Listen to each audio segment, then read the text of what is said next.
வணக்கம். விடாமுயற்சி. எப்பொழுதுமே எந்த ஒரு செயலை செய்யணுன்னாலும் அது அடைகின்ற வரையில் தொடர்ந்து நம்ம முயற்சியில் ஈடுபட்டு கொண்டே இருக்க வேண்டும். முயற்சியில் ஈடுபடும் பொழுது பல தடைகள் வரும், துன்பங்கள் வரக்கூடியதாக இருக்கும், களைப்பு ஏற்படக்கூடியதாக இருக்கும். ஆனால் அந்த களைப்பு வந்தாலும் சரி, துன்பங்கள் வந்தாலும், இடையூறுகள் வந்தாலும் அதையெல்லாம் என்ன செய்யக்கூடாது, ஒரு பொருட்டாக நினைக்காமல் இருக்க வேண்டும். அப்படி நினைக்காமல் இருக்கணும் அப்படின்னு சொன்னால் அதற்கு அடிப்படை தேவை என்ன? ஊக்கம். ஊக்கமது கைவிடேல் என்று சொல்லியிருப்பதை கேட்கிறோம். ஔவையார் அவர்கள் ரொம்ப அழகாக சொல்லிட்டு போறாரு. இந்த ஊக்கம் என்று சொல்லப்படக்கூடியது எதில் ஊக்கம்? நம்ம செய்கின்ற செயலில் ஊக்கமாக இருக்க வேண்டும். ஊக்கமாக இருக்கணும் அப்படின்னு சொன்னால் உடம்புல சோர்வுங்கிறதுக்கே இடம் கொடுக்கக்கூடாது.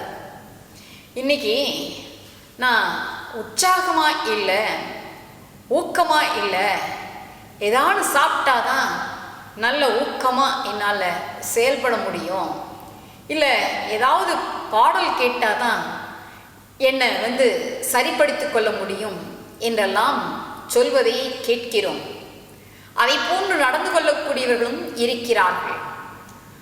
ஆனால் ஊக்கம் என்று சொல்லப்படக்கூடியது எங்கே இருக்கிறது? வெளியில் கிடைக்கக்கூடியதா என்று சொன்னால் கிடையாது. பல நாம் வெற்றி பெற வேண்டும். இப்போ ஒரு ஓட்டப்பந்தயமே இருக்குன்னு வச்சுக்கோங்களேன். அங்கே குழுமி இருக்கக்கூடியவர்கள்லாம் என்ன செய்வார்கள்? 10 பேர் ஓடுறாங்க அப்படின்னு சொன்னால் முதல்ல வரக்கூடியவர்களை இன்னும் வேகமாக ஓட வேண்டும் என்பதற்காக அவருக்கு வேண்டியவர்கள் எல்லாம் கைத்தட்டி ஆர்ப்பரித்து வா வா வா என்று வரவேற்பார்கள். அந்த ஊக்கத்திலேயே அவர்கள் செல்வார்கள் என்பதை பார்க்கிறோம். அதற்கு அடுத்து என்று சொல்லக்கூடியவர்கள் இப்படியே ஊக்கப்படுத்தினால் அவர்களும் முன்னுக்கு வருவார்கள் என்பதையெல்லாம் பார்க்கிறோம், செயல்படுகின்றோம். அவர்களுக்கு அறைகூவலாக ஒன்றை முன்வைக்கின்றோம். ஆனால் ஊக்கம் என்று சொல்லப்படக்கூடியது மற்றவர்கள் உற்சாகப்படுத்துவதனால் வந்துவிடுமா என்று சொன்னால் அது ஏதோ ஒரு நேரத்திலே செயல்படக்கூடியதாக இருக்கும். எல்லா நேரத்திலும் மற்றவர்கள் இருந்து நம்மை உற்சாகப்படுத்தி கொண்டே இருக்க முடியுமா என்று சொன்னால் அது சாத்தியமானது இல்லை. அப்ப உற்சாகம் என்பது வேறு. உற்சாகப்படுத்துவதனால் நாம் ஊக்கமாக இன்னும் விரைவாக தன் முனைப்போடு அதிலே செயல்படுவது என்பது உண்மைதான், அதற்கு மறுப்பே கிடையாது. அதை காட்டிலும் அந்த ஊக்கம் எங்கே இருக்கிறது என்றால் நம்மிடத்திலே, அதாவது உங்களிடத்திலே, உன்னிடத்திலே, உனக்குள்ளாக, உன் உள்ளத்திலே நீங்கள் என்ன செய்ய வேண்டும்? நாம் என்ன செய்ய வேண்டும்? என்னால் இதை முடியும், நான் இதை செய்தே முடிப்பேன் என்கின்ற அசைவற்றதான ஒரு நம்பிக்கை என்பது இருக்கிறதே, அதுதான் நம்மை நாமே ஊக்கப்படுத்திக் கொள்ளக்கூடியதாக அமைவதற்கு உரியதாகும். ஆகையினால்தான் என்ன பார்க்கிறோம்? நம்பிக்கை நம்பிக்கை உன்னிடத்தில் நம்பிக்கை கொண்டாலே ஆற்றல்களும் ஊற்றெனவே தெரித்து விழும். என்ன பார்க்கிறோம்?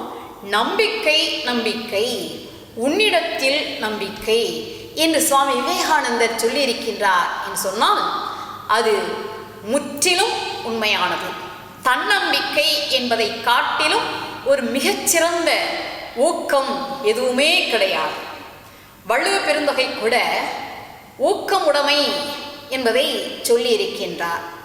அந்த அதிகாரத்திலே பார்க்கும் பொழுது நமக்கு ஊக்கம் என்று சொல்லப்படக்கூடியது உள்ளத்திலேதான் இருக்கிறது. நம்மை நாமே என்ன செய்து கொள்ள வேண்டும்? ஊக்கப்படுத்திக் கொள்ள வேண்டும். எப்படி?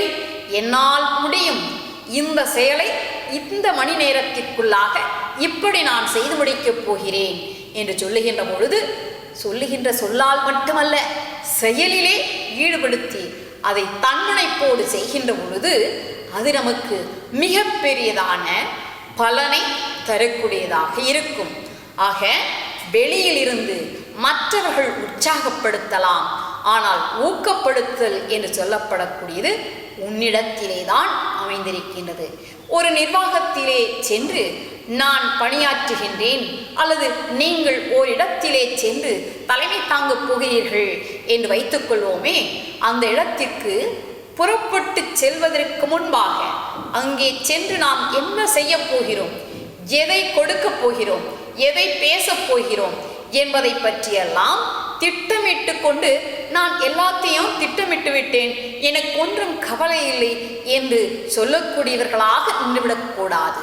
அதை முனைப்போடு இந்த நேரத்திற்கு நான் போகப் போகிறேன் என்று வைத்து கொண்டால் அதே நேரத்திற்கு சென்றுவிட வேண்டும். அப்படி செல்வதற்கு இடையூறுகள் வரலாம், தாமதப்படலாம், வேறு ஏதேனும் காரணங்கள் வந்து முன்னிற்கக்கூடியதாக இருக்கும். ஆனால் எடுத்த காரியத்தை முடிக்கின்ற வரையில் அதே சிந்தனை இருக்க வேண்டும், வேறு எதிலும் போகக்கூடாது. மிக அழகாக ஒரு பாடல் வரக்கூடியதாக இருக்கிறது. என்ன தெரியுமா? மெய் வருத்தம் பாரார், பசி நோக்கார், கண் துஞ்சார், எவ்வவர் தீமையும் மேற்கொள்ளார், செவ்வி அருமையும் பாரார், அவமதிப்பும் கொள்ளார், கருமமே கண்ணாயினார் என்பதுதான் அந்த பாடலாகும். இதில் என்ன பார்க்குறோம்? ஒரு செயல் நம்மிடத்திலே, அதாவது ஒரு வேலை நம்மிடத்திலே ஒப்படைக்கப்படுகிறது என்று சொன்னால் அந்த செயலை, அதுவே கருமம், அதை முடிக்க வேண்டும் என்கின்ற எண்ணம், ஊக்கம் நம்மிடத்திலே இருக்கின்ற பொழுது என்ன வராது? மெய் வருத்தம், இந்த உடம்பு என்று சொல்லப்படக்கூடியதிலே என்ன வராது என்றால் சோர்வு என்று சொல்லப்படக்கூடியது வராது. துன்பம் என்று சொல்லப்படக்கூடியது உடம்பிலே படுத்தக்கூடியதாக இருந்தாலும், என் உடம்பு வலிக்கிறது, என் கால்கள் வலிக்கிறது, என் உள்ளம் தளர்கிறது என்று சொல்லக்கூடியவர்களாக இருக்க மாட்டார்கள். அதுதான் மெய் வருத்தம் பாரார். கண் துஞ்சார் அப்படின்னா என்ன? தூக்கம், அந்த காரியத்தை முடிக்கின்ற வரையில் உறக்கம் என்பது அவர்களுடைய கண்களிலே வரக்கூடியது கிடையாது. அடுத்து பசி தாகம் அப்படிங்கிறது இருக்குமானா அதை பொருட்படுத்துவார்களா என்று சொன்னால் பொருட்படுத்த மாட்டார்கள். என்ன பார்க்கிறோம்? மெய் வருத்தம் பாரார், பசி நோக்கார், கண் துஞ்சார். அடுத்து எவ்வவர் தீமையும் மேற்கொள்ளார். சில பேர் வேலை செஞ்சுக்கிட்டே அவங்க என்ன பண்றாங்க, இவங்க என்ன செய்யறாங்க என்று பார்த்து கொண்டு இருப்பதினால் தன்னுடைய வேலையில் முழு கவனம் செலுத்த முடியாமல் போய்விடக்கூடியவர்களாக இருப்பார்கள். அல்லது அரைக்குறையாக ஏதோ ஒன்றை தவறவிட்டவர்களாக இருப்பார்கள். ஆனால் கொண்ட செயலை முடிக்கின்ற வரையில் வேறு எதிலும் கவனம் போகாமல் இருக்கக்கூடியவர்கள் என்ன செய்ய மாட்டார்கள்? எவ்வவர் தீமையும், மற்றவர்களால் எத்தனை தீமை எனக்கு வந்தாலும் நான் அதை பற்றி ஒரு சிறிதும் கவலைப்பட மாட்டேன், அவற்றையெல்லாம் எதிர்கொண்டுதான் இந்த செயலிலே நான் துணிந்திருக்கிறேன் என்கின்ற ஊக்கத்தோடு செயல்படக்கூடியவர்களாக இருப்பார்கள்.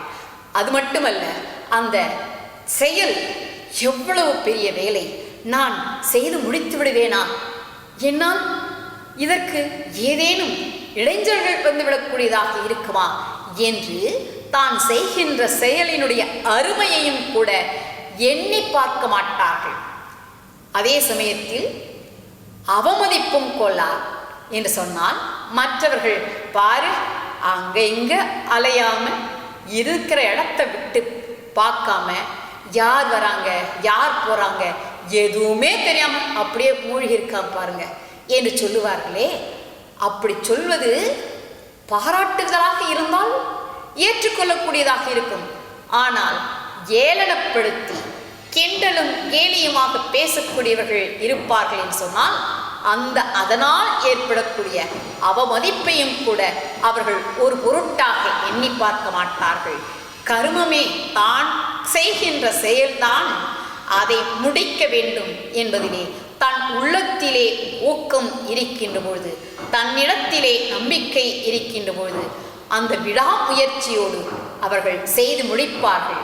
அதை போன்று நாமும் நிற்க வேண்டும் என்று கூறி விடாமுயற்சியோடு ஊக்கமது கைவிடேல் என்று ஔவையார் சொன்னாரே, அதை நாம் ஒவ்வொரு நாளும் எழுந்திருக்கின்ற பொழுது சொல்லிக்கொண்டே எழுந்திருந்து அன்றாட பணிகளை நிறைவேற்றுவோம் என்று கூறி அமைகிறேன். நன்றி, வணக்கம்.